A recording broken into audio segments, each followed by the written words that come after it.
The judge's gavel strikes the dark wooden table, and the sound rattles through me, like an echo of all the years I've lived in silence.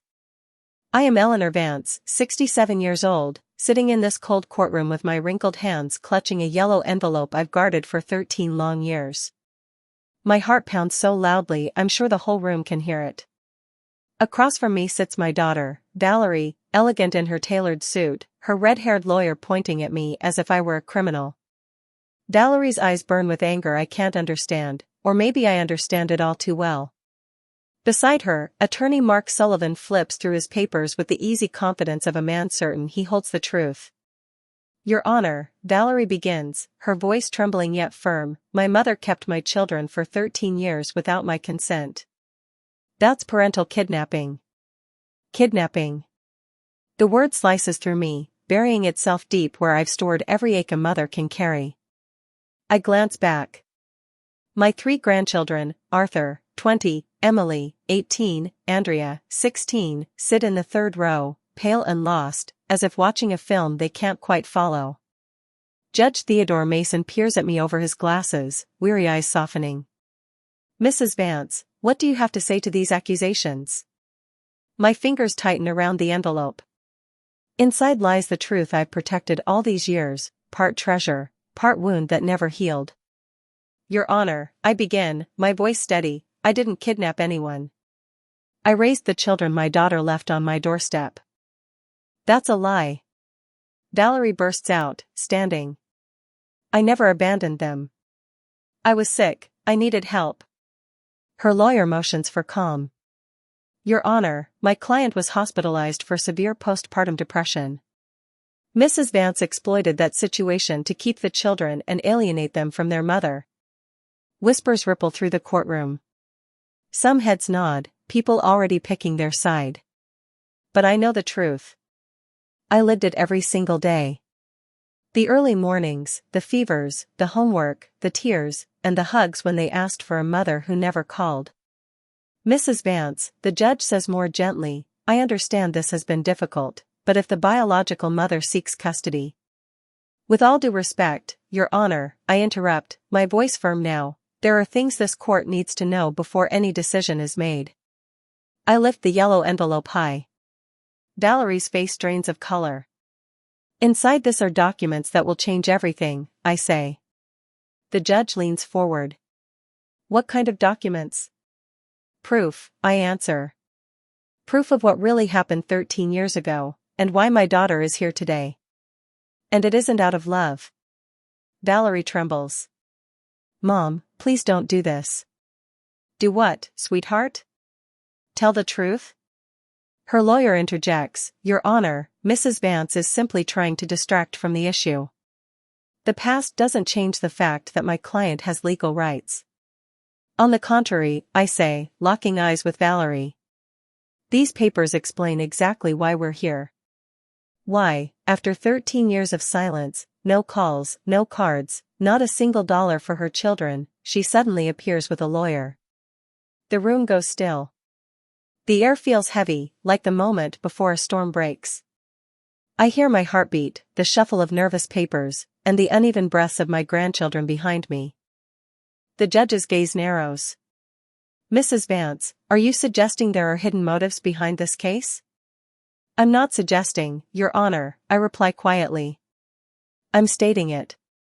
My eyes meet Valerie's, and in that instant, I see the same look she had as a child, caught doing something she knew was wrong. And the truth, at last, is ready to be told. Please think about what you're doing, Valerie says. I've had 13 years to think, I reply. 13 years of sleepless nights when Arthur burned with fever. 13 years of school meetings where I was the only one sitting in the family chair. 13 years waiting for a call from you that never came. Judge Mason gently taps his gavel. Mrs. Vance, are you willing to present these documents as evidence in this case? I look down at the envelope in my hands.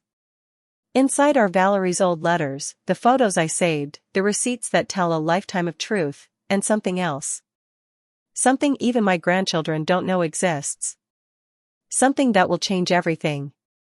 Yes, Your Honor, I say softly. I'm ready. The judge nods and glances at his notes. Very well, Mrs. Vance. But before we examine the documents, I'd like to hear your full account. Tell us what happened 13 years ago. I close my eyes. In an instant, I'm back there, the day that changed everything. It was a rainy Tuesday in October. I was in my little kitchen, making chamomile tea to calm my nerves after the doctor confirmed my arthritis was getting worse. Then came the knock at the door, 3 sharp raps I'll never forget.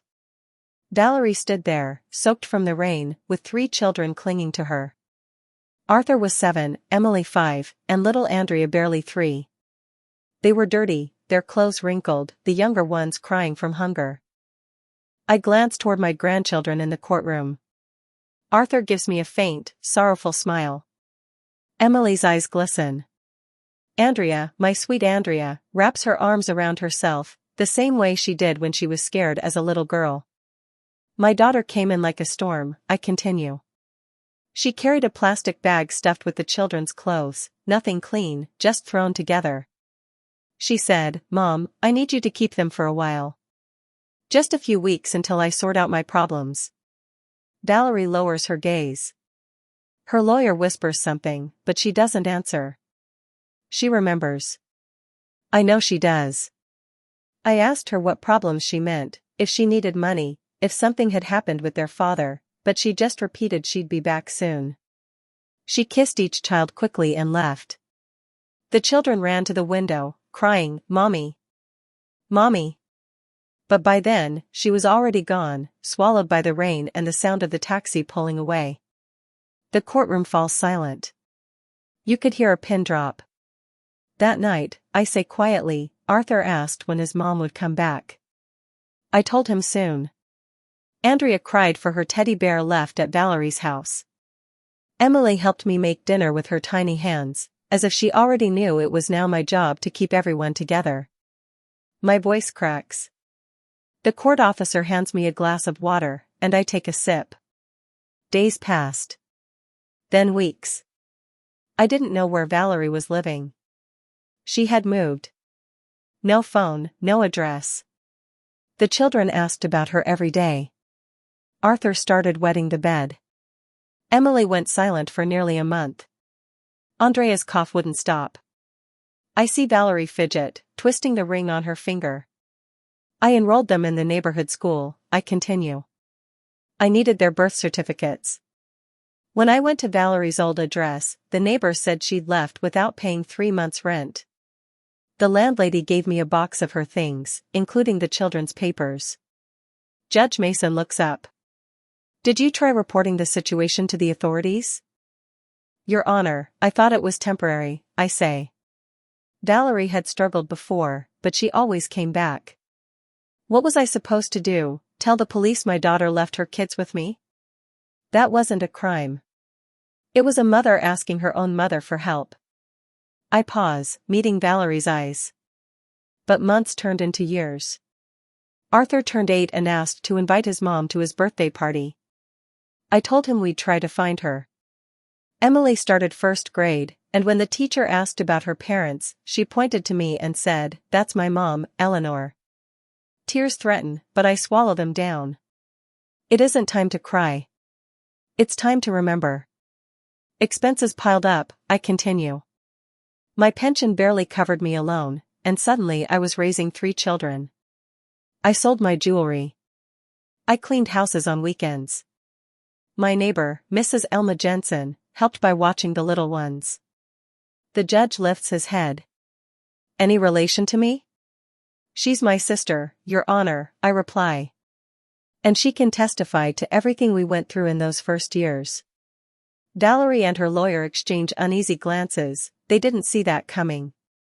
When Andrea turned 5, she got pneumonia, I say.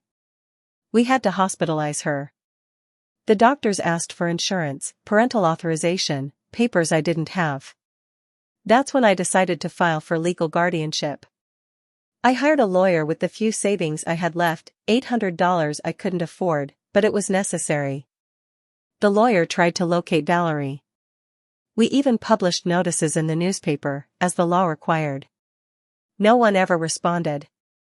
Did you obtain guardianship? The judge asks.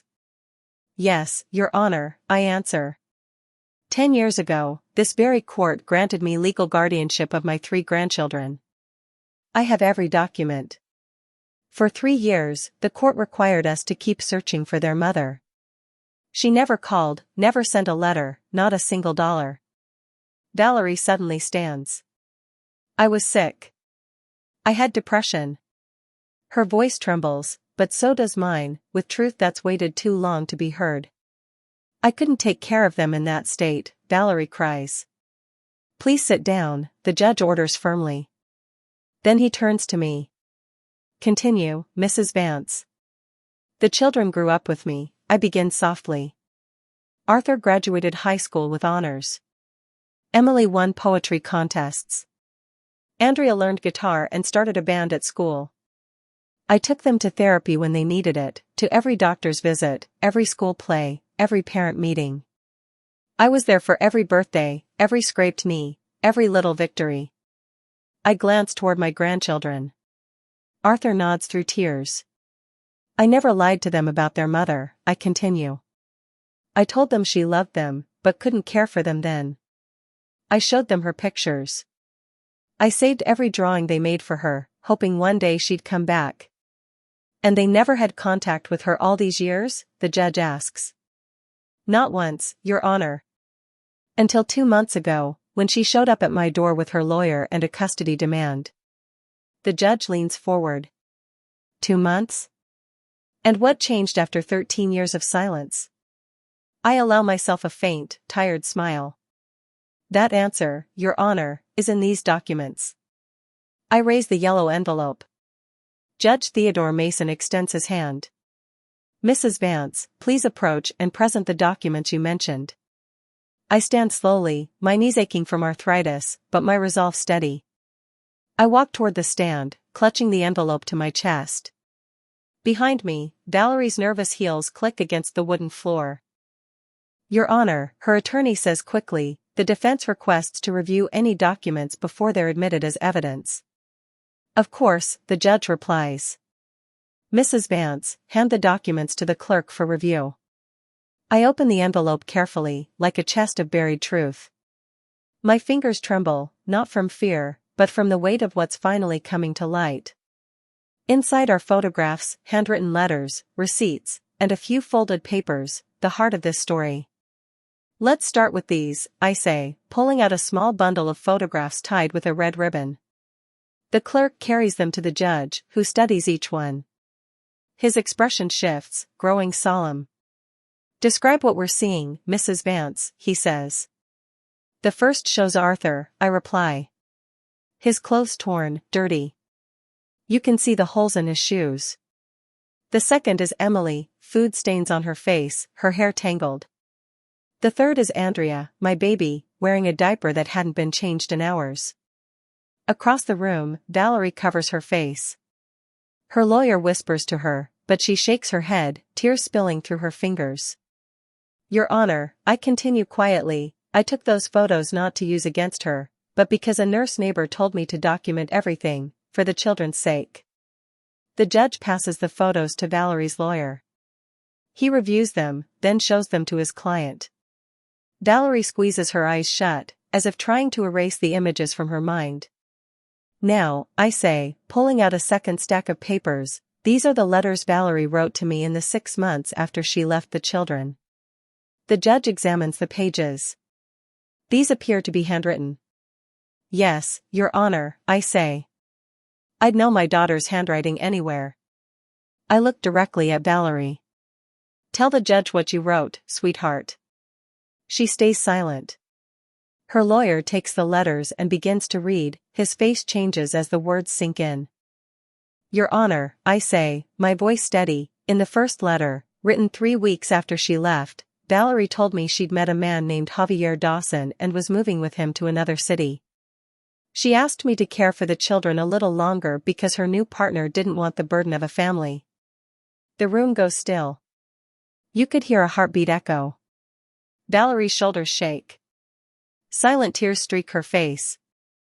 In the second letter, I continue, she wrote that she was pregnant with Javier's child, and that she couldn't come back because he'd leave her if she brought baggage from her past. Pregnant? The judge repeats, surprised. Yes, Your Honor, I say calmly. My daughter had another child with Javier Dawson, a boy, now 12, living with them. A child she was able to raise, because it suited her new life. Behind me, Arthur, Emily, and Andrea exchange stunned glances. This is the first they've heard of a younger brother. I never told them. I couldn't bear to hurt them more than life already had. In the third letter, I say, my tone sharpening, Valerie asked me to sign papers officially giving up any claim to her. She offered me $500 for the expenses I'd spent raising her children. Attorney Sullivan pales. This wasn't part of the story he'd been told. And did you sign those papers? The judge asks. No, Your Honor. I wrote back and told her I didn't want her money. But if she truly wanted to disappear, then she should disappear completely. I told her not to contact us again until she was ready to be a mother. I take one last paper from the envelope. This was her response, the final letter I ever received. The judge reads it silently. His expression hardens. Mrs. Vance, please read it aloud. I hold the paper in trembling hands. My voice, though, is firm. Mom, it's fine. I won't bother you anymore. Take good care of the children. I have my own family now. If anyone ever asks, tell them their mother had to go far away for work. I don't want them to suffer anymore. Valerie. My words hang in the air like a confession. The courtroom is silent, except for the quiet sobs of the daughter who left, and the steady breath of the mother who never did. Tears stream down my grandchildren's faces.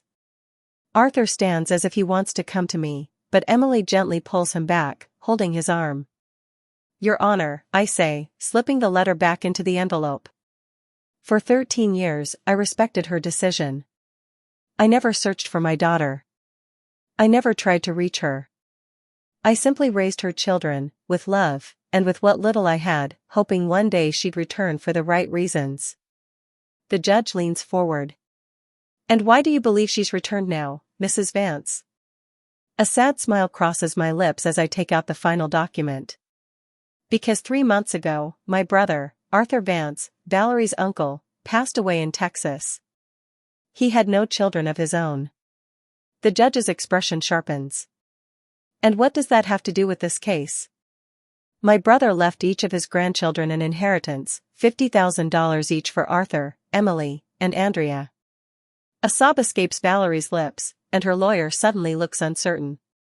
But, I continue, voice steady, the money can only be claimed if the children are under the custody of a direct relative, their mother or their grandmother. I've been their legal guardian for years and already began the paperwork for them to access that inheritance when they came of age.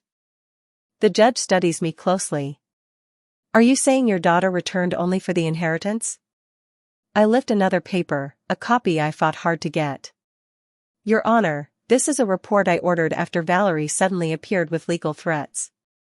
It shows she hired Mr. Sullivan 2.5 months ago, just days after learning about my brother's estate.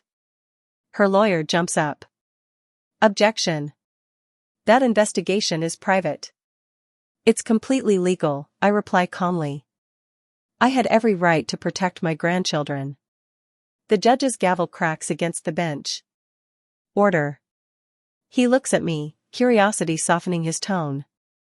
Mrs. Vance, is there anything else in that envelope the court should know? I glance down at it, lighter now, but still carrying one last truth. Yes, Your Honor. Something even my grandchildren don't know yet. The judge adjusts his glasses. And what would that be? My fingers find the final folded sheet, worn and yellowed with age, the most painful truth I've ever carried. But before I reveal it, I know there's something more important. Your Honor, I say gently, before this last document is read, I think it's only fair that the court hear from my grandchildren. They deserve to speak for themselves. Valerie straightens, hope flickering in her eyes. Her lawyer nods quickly. My client agrees. The judge nods. Very well. Arthur Vance, please take the stand. Arthur rises slowly. At 20, he's tall and composed, with his grandfather's quiet strength. He walks to the stand like every step costs him something. Arthur, the judge says softly, this must be difficult. Speak freely. Do you remember your mother? Arthur glances at Valerie. A little, Your Honor. I remember the confusion at home. I remember empty cupboards. And I remember Grandma Eleanor showing up with groceries, bathing us, giving us warm soup. And how do you feel about her absence? Arthur swallows hard. For years, I was angry. I didn't understand why she never came back. Other kids had parents who showed up, for games, for homework. I had my grandma, who worked 2 jobs and still never missed a school meeting. Valerie weeps silently, but Arthur keeps going. When I turned 15, I stopped being angry. I realized Grandma gave up her health and her peace for us. She didn't have to raise us, she chose to. The judge nods. And now that your mother is seeking custody? Arthur turns to Valerie. Mom, I'm glad you're better. Truly. But I can't pretend the last 13 years didn't happen. You built another life while we wondered what we did wrong. He takes a deep breath. If my answer matters, I choose to stay with my grandma, the woman who never left us. Arthur returns to his seat. The judge calls Emily. At 18, she moves gracefully but carries tension in every step. Emily, the judge says, you're also of age. How do you see this? Emily breathes deeply. Your Honor, I remember more than Arthur. I remember my mom crying, staying in bed for days. I remember being hungry. And I remember Grandma taking us in, giving us clean pajamas, reading us stories, making us feel safe again. Tears spill down my cheeks as she continues. When I was diagnosed with diabetes at 14, she learned everything about my care. She never let me feel alone. My biological mom gave me life, but my grandma gave me everything else. My heart, my home, they belong with her. The judge nods, visibly moved. Then Andrea, just 16, steps forward, bold and bright, so much like her mother once was. Andrea, the judge says gently, what do you remember? She hesitates, then looks at Valerie. I was small, but I remember being hungry. I remember crying, and no one came. I remember the smell of our house, sadness. Valerie bows her head, trembling. But I also remember my first night with Grandma, Andrea says softly. She gave me a bath, clean pajamas, warm milk with honey, and sang me a lullaby. For the first time, I wasn't scared. Would you like to get to know your mother better? The judge asks. Andrea thinks carefully. Yes, Your Honor, but I'm afraid she'll leave again. I've learned to trust what stays. And Grandma, she stayed. Always. She returns to her seat. The judge turns to me. Mrs. Vance, your grandchildren have spoken clearly. Is there anything else the court should know before I make my decision? I look down at the yellow envelope in my trembling hands, and at the 3 young souls who've just spoken their truth. Yes, Your Honor, I say softly. There's one last thing. There's something else, I say quietly, my voice steady despite the tremor in my hands. Something that will completely change the perspective of this case. I pull out the last document. The paper is soft and worn, folded and unfolded so many times that the creases have become part of it, like scars that never fade. This, I continue, is something I found 2 years ago among the things my daughter left behind in her apartment. It's a document Valerie herself wrote and signed. Valerie's face drains of color. Her lawyer leans toward her, whispering urgently, but she shakes her head, frozen in place. What kind of document, Mrs. Vance? The judge asks. A voluntary renunciation of parental rights, Your Honor, I say. Written in my daughter's own handwriting. Signed and dated 3 days after she left the children with me. Judge Theodore Mason rises abruptly, eyes wide. A voluntary renunciation of parental rights? Are you absolutely certain? Completely, Your Honor.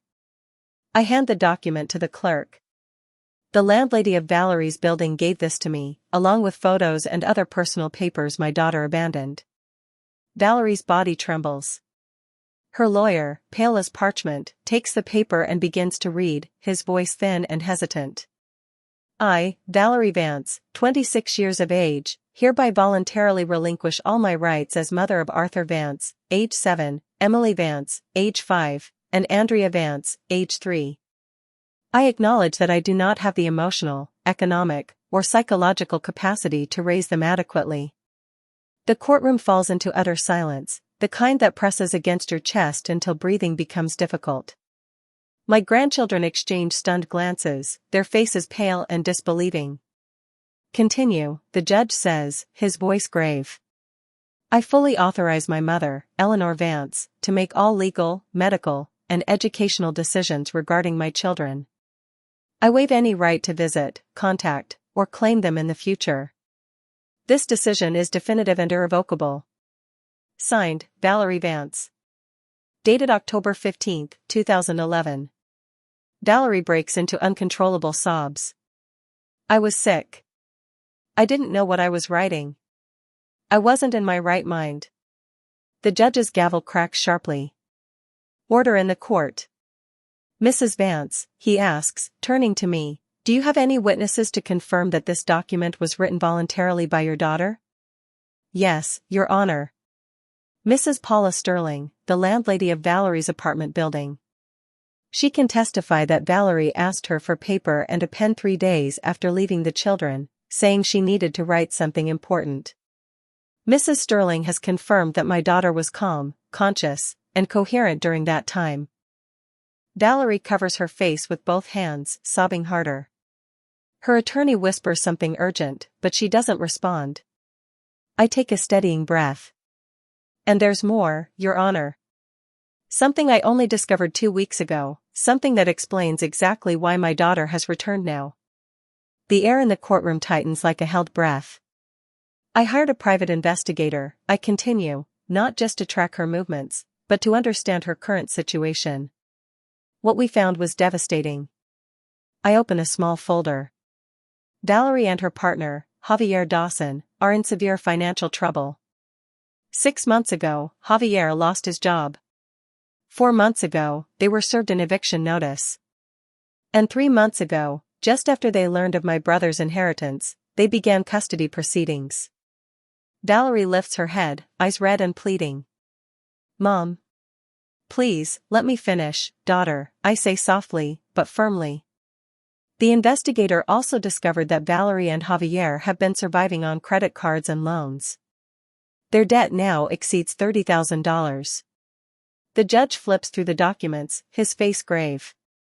And you believe your daughter's motive for seeking custody is financial? I don't believe it, Your Honor, I reply. I know it.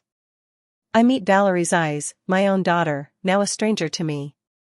A week ago, she called me. For the first time in 13 years. The courtroom stirs, even my grandchildren stare at me, astonished. What did she say? The judge asks quietly.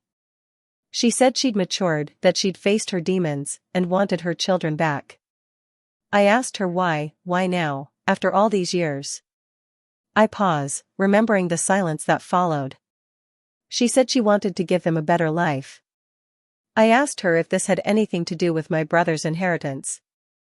Valerie begins to cry again, knowing what's coming. There was a long pause, I continue, and then she said, that money belongs to my children. I just want to make sure they receive it when the time is right. The judge's expression doesn't change, but the tension in the room grows heavy.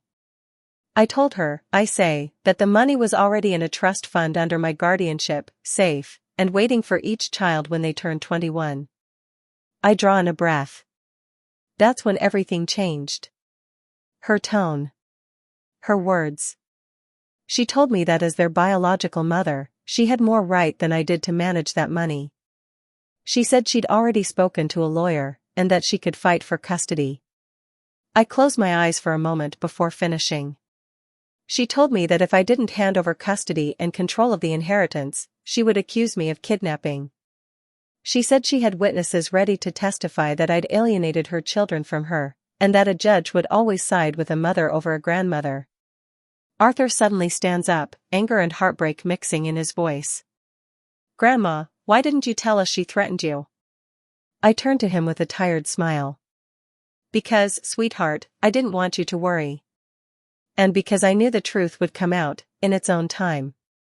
The judge raises his gavel again, his voice firm and resonant. Order in the court. Young man, please take your seat, the judge says firmly before turning to me. Mrs. Vance, do you have that phone conversation recorded? No, Your Honor, I reply calmly, but I have something better. A quiet strength steadies my voice. After that call, my daughter sent me several text messages, each one repeating her threats. I've kept them all. Printed and ready for the court. I hand the documents to the clerk.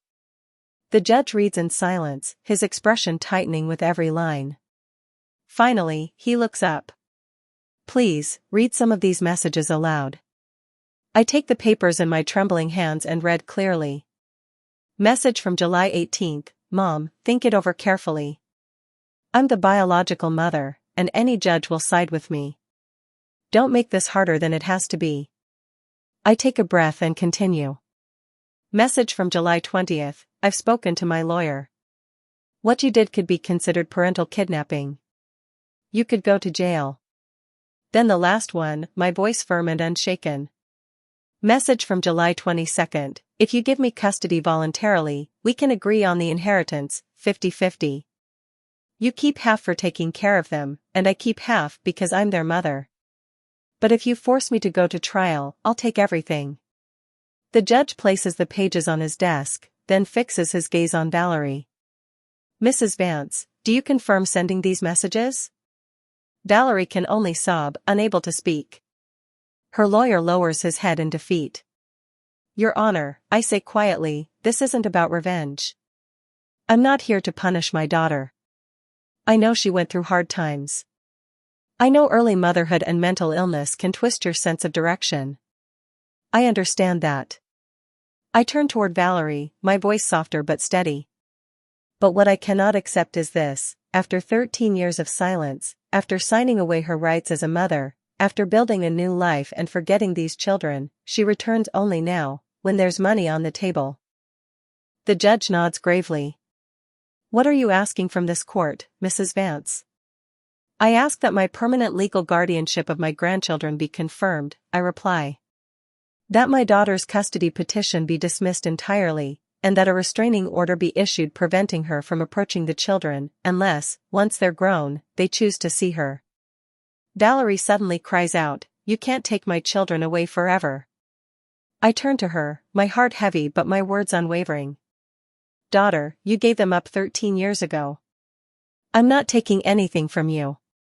I'm only protecting what you left behind. The judge calls a 30-minute recess. The courtroom begins to empty, but I remain seated, clutching my purse to my chest as if it could steady my heart. My grandchildren come to me, wrapping their arms around me in silent comfort. Grandma, Andrea whispers, why didn't you ever tell us she gave us up in writing? Because I wanted you to form your own opinion of her when you were ready, I say, brushing a strand of hair from her face. I didn't want you growing up with hate in your hearts. Arthur takes my hand. But you lied, Grandma. You said maybe she'd come back one day. I smile faintly. I didn't lie, sweetheart. There was always a chance she might come back for the right reasons. I held on to that hope for a long time. I glanced toward Valerie, whispering with her lawyer in panic. But when she called me a week ago, I continue softly, I knew she hadn't come back for you. She'd come back for the money. Emily looks up at me. What's going to happen now, Grandma? I don't know, honey, I say, holding her close. But we've told the truth. That's all that matters. As the courtroom quiets, I see Valerie walking toward us, hesitant, trembling. Her lawyer tries to stop her, but she ignores him. Mom, she says, voice breaking, can we talk? Just for a minute? I nod slowly. I know I've made terrible mistakes, she whispers. But I've changed, Mom. I really have. Have you changed, Valerie? I ask gently, or do you just need the money? Her eyes drop. Both, she admits. Yes, I need the money. But I've also missed my children. You've missed them? My voice tightens. 13 years, Valerie. 13 years to call. To write. To send a Christmas card. To ask if they were safe. And nothing. I was scared, she murmurs. Scared they'd hate me. Then why now? I ask quietly. Why the sudden courage? She leans against the wall, broken. Because Javier told me that if I didn't fight for the children and the inheritance, he'd leave me. He said he couldn't stay with a woman who gave away $50,000. Her honesty pierces me. For a moment, I see the frightened girl she once was. Then you haven't changed at all, I whisper sadly. 13 years ago, you gave them up for a man. And today, you're back for the same reason. Mom, it's not that simple, she pleads. Without Javier, I have nothing. No job, no home, no savings. And what about your other child? I ask quietly. The one you kept because it suited your new life. She flinches as if struck. Paul is different. He was part of our marriage, part of our plans. Arthur, Emily, and Andrea were part of God's plan, too, I say firmly. They deserved your love just the same. I was a child when I had them, she cries. I didn't know how to be a mother. Every time they cried, I broke apart. I couldn't handle it. For a moment, my anger softens. Then why didn't you ask for help, Valerie? Why not come to me and say you couldn't do it alone? I was afraid you'd judge me, she whispers. Afraid you'd think I was a failure. My voice gentles. I would have helped you. We could have raised them together. But you ran. You left them completely. I know, she sobs. And I've carried that guilt every single day. Then why are you here now? I ask. Because with the inheritance, she says, wiping her tears, I can give them a better life. Valerie, I interrupt softly, this isn't about the money. It's about 13 years of silence. About a choice you made and signed your name to. About children you left behind. She straightens, the old fire flickering in her eyes. Mom, legally I'm still their mother. That paper wasn't notarized or filed in court. It's not fully valid. And there it is, the real Valerie again. Calculating. Strategic. So that's it, I whisper. This was never about love. It's about a legal loophole. About money. It's about both, she insists. We can make a deal. You keep visiting them, and we share the inheritance. You've spent years raising them, it's only fair you're compensated. Compensated? The word tastes bitter in my mouth. Valerie, I didn't raise those children expecting payment. I sat by their beds when they were sick. I comforted them through nightmares. Not for money, for love. I lift my chin, meeting her eyes. So please, stop. Just stop. Valerie covers her ears like a child who can't bear to hear the truth. I'm not going to stop, Valerie, I tell her quietly but firmly. Because this is what you need to hear. I didn't raise those children as an investment. I raised them because I love them. Because they are my blood. Because when you walked away, someone had to love them, without conditions. Slowly, Valerie lowers her hands. For the first time in years, I see that look on her face, the same one she had as a teenager when she realized she'd gone too far. Mom, she whispers, her voice small and fragile. What do I have to do for you to forgive me? The question hits me harder than I expect. I've imagined this moment for years, planned what I would say if she ever asked for forgiveness. But now that it's here, the words come slowly. Valerie, I say softly, forgiveness isn't something you bargain for. It's not something you earn by doing the right thing now. Forgiveness is a choice, a way to free yourself from bitterness. So, do you forgive me? I look at her, this 39-year-old woman who still looks like a frightened child seeking her mother's approval. And in that moment, I feel everything at once: love, disappointment, sorrow, and a small flicker of hope. I forgive you, I say quietly, for being a scared young girl who didn't know how to be a mother. I forgive you for making desperate choices when you felt cornered. I forgive you for running when the weight became too heavy. Her lips tremble with relief, but I continue. But I can't forgive you for coming back only because money was involved. I can't forgive you for threatening me with prison just to get what you want. And I can't let you hurt those children again. The faint hope fades from her face.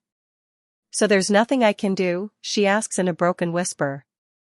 Yes, there is, I reply gently but firmly. You can go back to your life.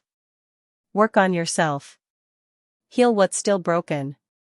And when you truly change, when you can love them without wanting anything in return, then maybe, one day, your children will decide if they want to know you. But the inheritance? That belongs to them, Valerie. And I'll make sure they get it when they're ready to handle it with wisdom. Just then, a court officer appears at the end of the hall. The recess is over, he says. As we walk back toward the courtroom, Valerie lightly takes my arm. Mom, one last question, she murmurs. If I withdraw the lawsuit, would you let me see the kids sometimes? Even just supervised visits?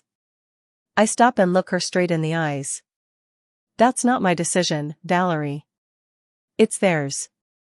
If they want to see you, I'll respect that. But I won't force them. We step inside the courtroom. The air feels heavy, as if everyone can sense that what's about to happen will change everything. Judge Theodore Mason returns to the bench. Valerie sits beside her lawyer, shoulders slumped, her fight gone.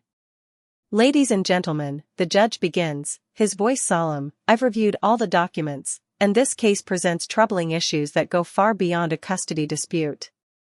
He turns his gaze toward Valerie. Mrs. Vance, after examining the renunciation of parental rights written in your own hand, the threatening text messages, and the record of 13 years of abandonment, I have serious questions for you. Valerie stands, trembling, holding onto the table for balance.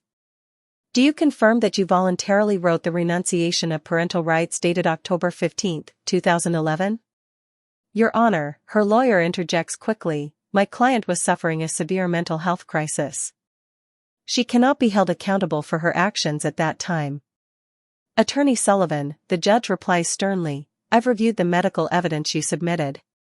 Records show she was discharged from psychiatric care 2 months before that letter.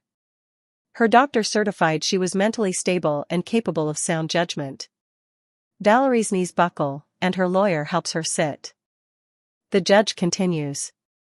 Furthermore, public records show that Mrs. Valerie Vance married Mr. Javier Dawson on December 20, 2011, barely 2 months after signing that document. Are we to believe someone incapable of parenting was fully capable of entering a legal marriage? The courtroom falls silent. I can hear the faint ticking of the clock on the wall.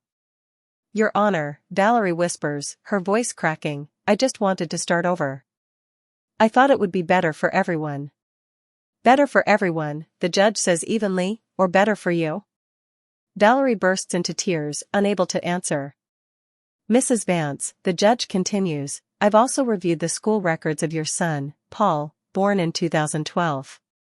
You've been a present and active mother for him, attending conferences, school events, maintaining a stable home. That shows you can be a mother.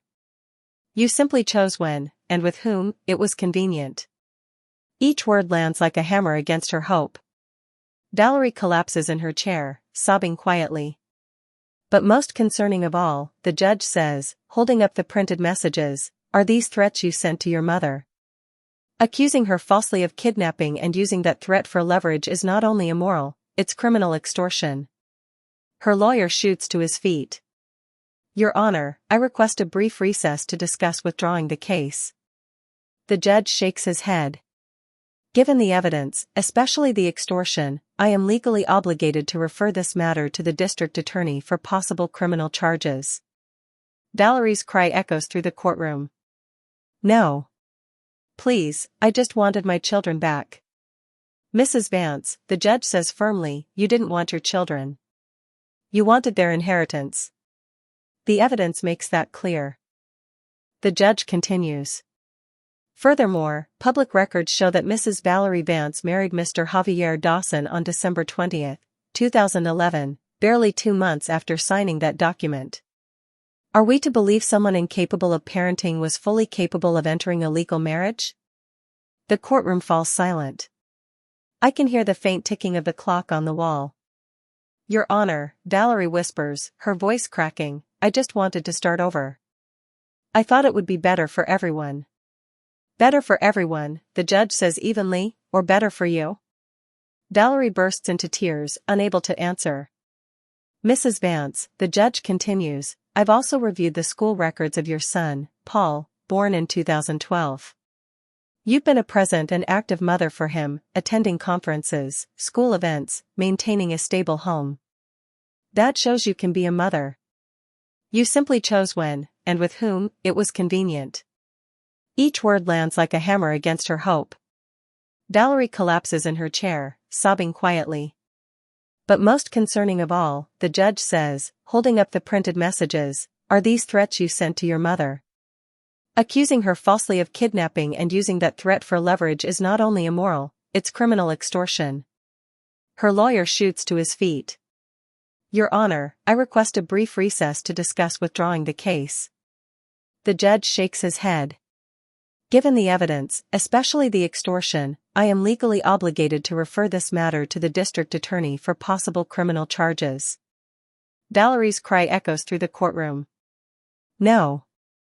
Please, I just wanted my children back. Mrs. Vance, the judge says firmly, you didn't want your children. You wanted their inheritance. The evidence makes that clear. He turns to me. Mrs. Eleanor Vance, do you wish to press charges for extortion against your daughter? For a moment, I can't breathe. I look at Valerie, my daughter, now pale and broken, and then at my grandchildren, watching me with anxious eyes. My heart answers before my mind can. No, Your Honor, I say quietly. I don't wish to press charges. But I do request a restraining order, 5 years minimum. No contact with me or the children, except through legal channels and with this court's approval. The judge nods. That's a fair request. Anything else, Mrs. Vance? Yes, Your Honor. I ask that it be entered into the public record that Mrs. Valerie Vance voluntarily relinquished all parental rights over Arthur, Emily, and Andrea Vance on October 15, 2011, and that any future claim to custody be deemed frivolous. Granted, the judge says, writing it down. Valerie rises shakily, her voice breaking. Mom, please. Don't do this. Don't take my children away forever. I turn to her, my voice soft but resolute. Valerie, I'm not taking anything from you. You let them go 13 years ago. You signed that paper. You built another life. I'm only protecting what you left behind. They're my children, she cries. No, I say, my voice firm but filled with pain. They're the children you had. But I'm the one who raised them. I'm the one who stayed. Arthur suddenly stands from the gallery. Your Honor, may I speak? The judge nods. Arthur walks forward, shoulders straight, eyes steady. Your Honor, my sisters, and I don't consider Valerie Vance our mother. She gave us life, yes, but our mother is Eleanor Vance. She's the woman who raised us, taught us, loved us, and never left. He turns to Valerie, voice trembling but sure. And if someday you truly change, if you can love without expecting anything back, maybe we'll want to know you. But you'll never be our mother. That title belongs to Grandma Eleanor. Valerie breaks down, sobbing uncontrollably.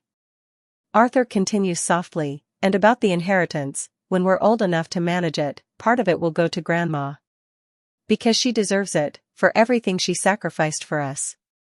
Emily and Andrea rise and stand beside him. Emily's voice is clear and steady. I want to say something too, she says. Valerie, I don't hate you. But I don't know you either. Valerie covers her ears like a child who can't bear to face the truth. I'm not stopping, Valerie, I say quietly. Because this is what you need to hear. I didn't raise those children as an investment. I raised them because I love them, because they are my blood, and when you walked away, someone had to give them the love you couldn't.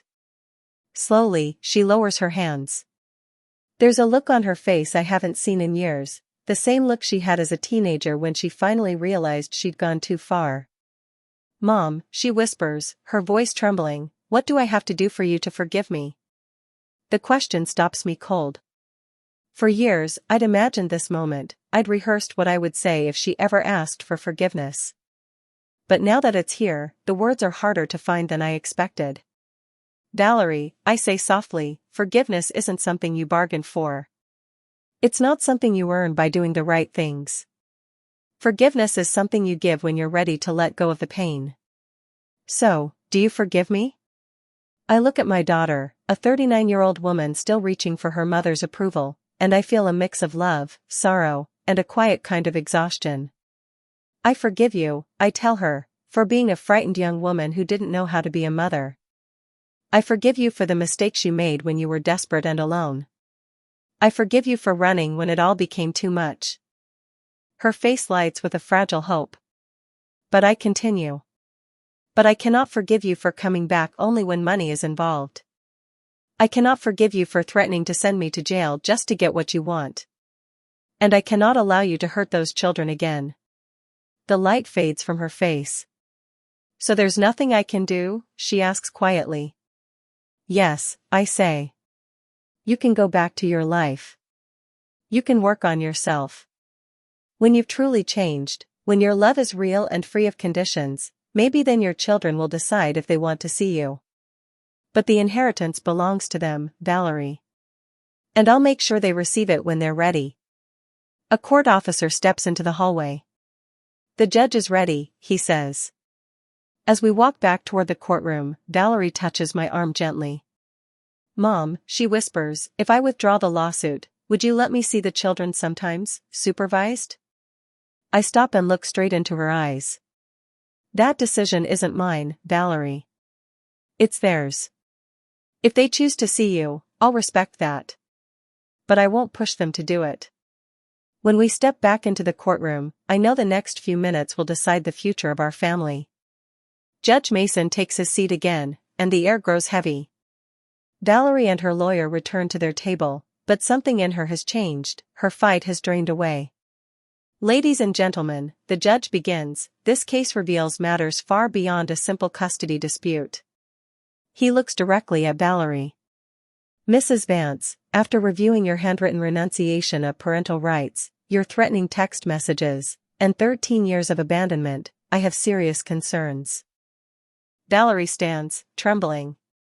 Your Honor, her lawyer interrupts, my client was mentally unwell at that time. The judge cuts him off. According to the medical records, she had already been declared stable 2 months prior. Furthermore, public records show that she legally married Mr. Javier Dawson only weeks later. How does one sign marriage papers while being mentally incapable of making decisions about her children? Silence. The kind that fills every corner of the room. Valerie's voice finally cracks. I just wanted to start over. I thought it would be better for everyone. Better for everyone, the judge says coldly, or better for you?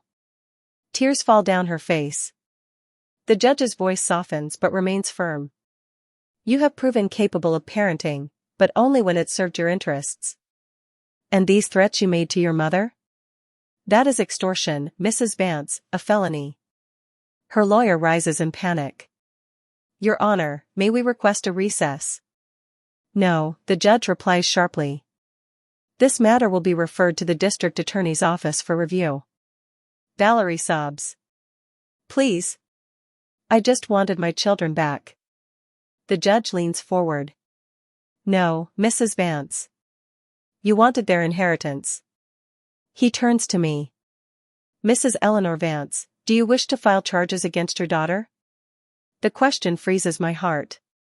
For weeks I had imagined this, but I never thought I would have to decide whether to send my own child to jail. I look at Valerie, then at my grandchildren, and finally within myself. Your Honor, I say quietly, I don't wish to press charges. But I do ask for a 5-year restraining order. No contact with me or my grandchildren, except through legal counsel and with the court's permission. The judge nods. Granted. He looks at me again. Anything else? Yes, I say. Let the record show that Valerie Vance voluntarily relinquished all parental rights on October 15, 2011. Any future attempts to claim custody should be considered without merit. So ordered, the judge says. Valerie stands, shaking.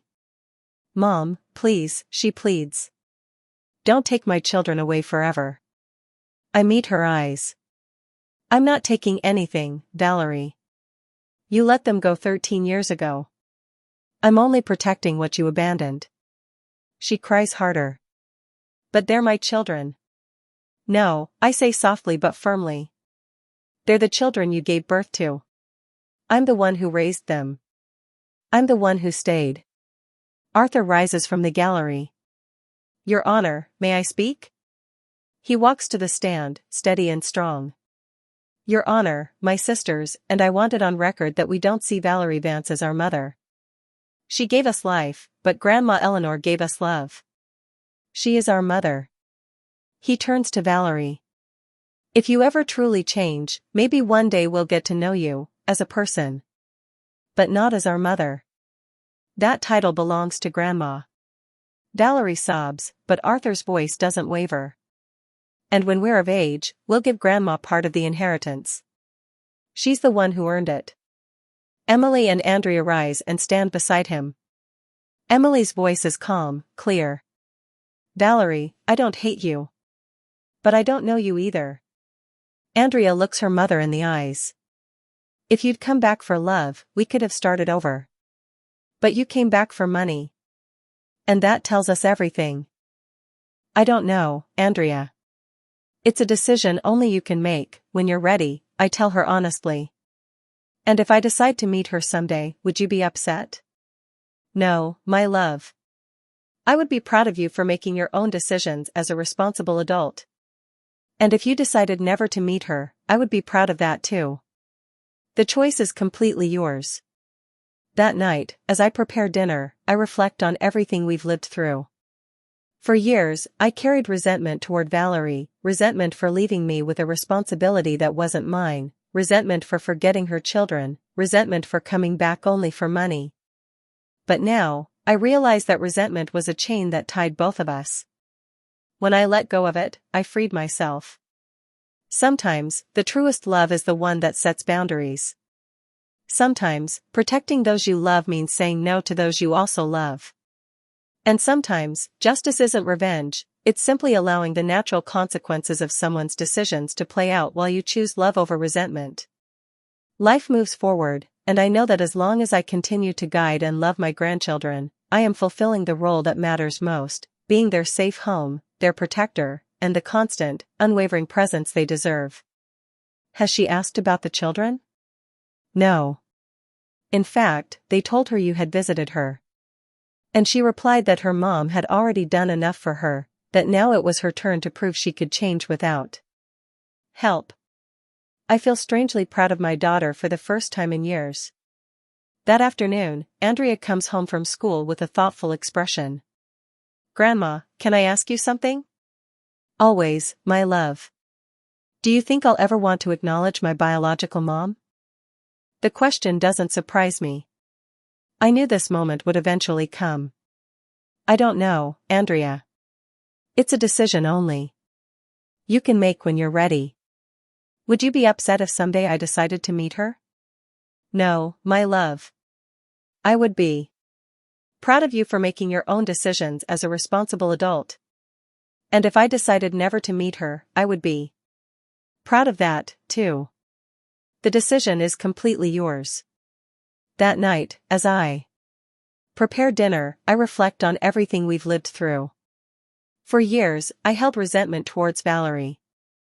Resentment For leaving me with a responsibility that wasn't mine. Resentment for forgetting about her children. Resentment for coming back only for money. But now, after all this time, I realized that resentment was a chain that tied both her and me. When I let go of it, I freed myself. Last week, Emily turned 19. During the celebration, she said something that filled my heart. "Grandma, thank you for saving us. But more than that, thank you for teaching us that true love doesn't abandon." Arthur, now 21, finally has full access to his inheritance. The first thing he did was set aside $10,000 for me. "For everything you spent on us all these years," he said. I accepted it, not because I needed it, but because it was important for him to give it to me. Sometimes I wonder what would have happened if Valerie had come back for the right reasons. If she had asked for forgiveness instead of demanding custody. If she had shown genuine repentance instead of making legal threats. Maybe we could have found a way to coexist. Maybe we could have built something resembling an extended family. Maybe my grandchildren would have had the chance to meet their biological mother under healthy circumstances.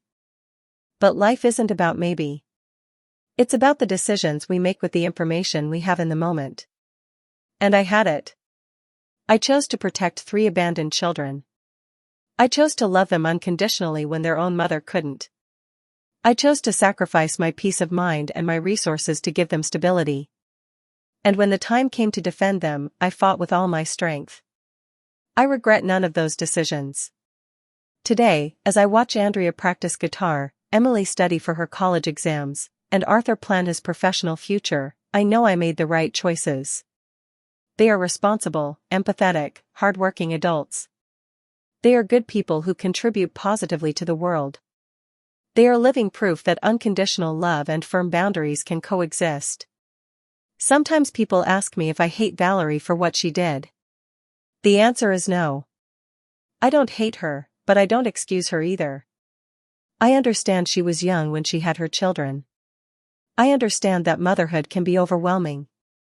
I understand that we all make mistakes. But I also understand that some mistakes have permanent consequences. Choosing to abandon your children isn't a mistake, it's a decision that defines who you are as a person. Valerie chose her new life over her children. I chose those children over my comfort. We both live with the consequences of our decisions. The difference is that I can sleep peacefully at night, knowing I always put the children's well-being first. She will have to live with knowing she abandoned them when they needed her most. If there's one lesson in all this, it's that justice doesn't always come in the form of punishment. Sometimes justice is simply allowing each person to face the natural consequences of their actions. I deserve the unconditional love of my grandchildren because I gave them unconditional love for 13 years. Valerie deserves the absence of that love because she chose to be absent for 13 years. It's not revenge. It's natural consequence. And perhaps, if she has truly changed, if she is genuinely working on herself, someday my grandchildren will decide to give her a chance. But it will be their decision, on their terms, when they are ready. In the meantime, I will continue to be what I have always been, their grandmother, their protector, their safe home, their unwavering love. Because that is what true love is. It doesn't abandon. It doesn't negotiate. It doesn't set conditions. It simply is, constant like the dawn, strong like the roots of an old tree, silent like a prayer that never ends. And at the end of the day, that is enough. Did you enjoy my story? I'd love to hear where you're listening from, let's meet in the comments. If you enjoyed it, you can support my channel with a super thanks so I can continue bringing more stories like this. Thank you from the bottom of my heart for your support. On the screen, you'll also see 2 more life stories I highly recommend. There's so much more waiting for you on my channel. Don't forget to subscribe. See you in the next story. With love and respect.